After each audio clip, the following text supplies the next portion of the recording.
First Coast's most accurate forecast from the First Coast News Weather Team, certified by WeatherRate. Sponsored by AC Designs. The cooler air is on the way. Taking a look at our temperatures across the southeast here. So we're sitting in the 60s still in Jacksonville, but closer to home in Waycross, you're already feeling that cooler air in the 50s. Same for places like Charleston, Atlanta, you're in the 30s. Let's zoom on in and get a closer look across the First Coast though. And even our friends in Brunswick and St. Simons Island and Lake City, you're already in the 50s. Everyone else in the 60s, but overnight tonight, it will get even colder. So tomorrow morning when you're walking out the door, temperatures sitting in the 40s for a lot of you, especially inland. Those of you closer to the water, you're always a bit more mild. You will be in the 50s. But it's a cooler start to the day tomorrow. And then tomorrow afternoon, not warming up as much. Today we had a high of 80 degrees. Tomorrow we will be in the middle 60s at best. So noticeably cooler on our Wednesday. Now on Thursday, we're staying in the 60s in the afternoon, but notice the morning, it's chillier out there. Our morning lows in the low to middle 40s.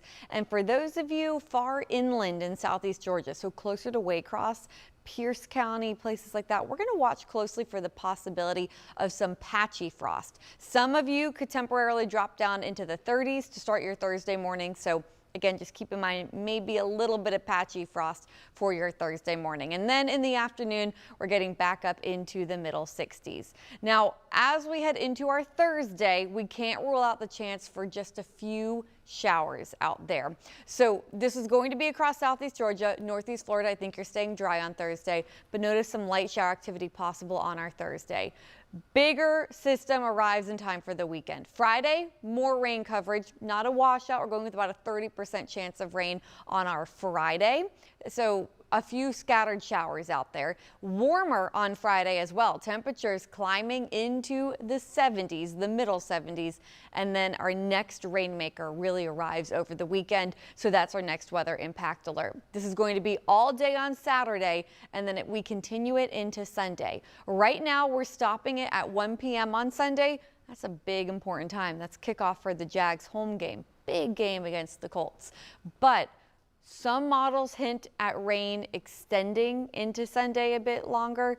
Other models show it drying out faster. Obviously, that's what we would want with the Jags game, but just know that this is subject to change. The timing of it could be extended. But for now, we are certain about Saturday. Heavier rain likely Saturday night into Sunday morning, and perhaps a few strong storms with that. But for your Saturday plans, if you plan to be outside, have a backup plan or have rain gear, and then please watch Sunday closely, because unfortunately we can't rule out rain chances at least around the start time, around kickoff at 1 p.m. for that game. And then temperatures stay in the 60s, cooler, cloudy. Here's a look at your most accurate 7-day forecast. Again, we might have to change the timing on that Sunday. Please check back in for more information. As that system gets closer, we're able to time it out a bit better. Behind it, we will stay cool in the 60s and will be a bit drier for the following work week. So in the meantime, we're dry tomorrow, and then those rain chances increase as we head into the weekend.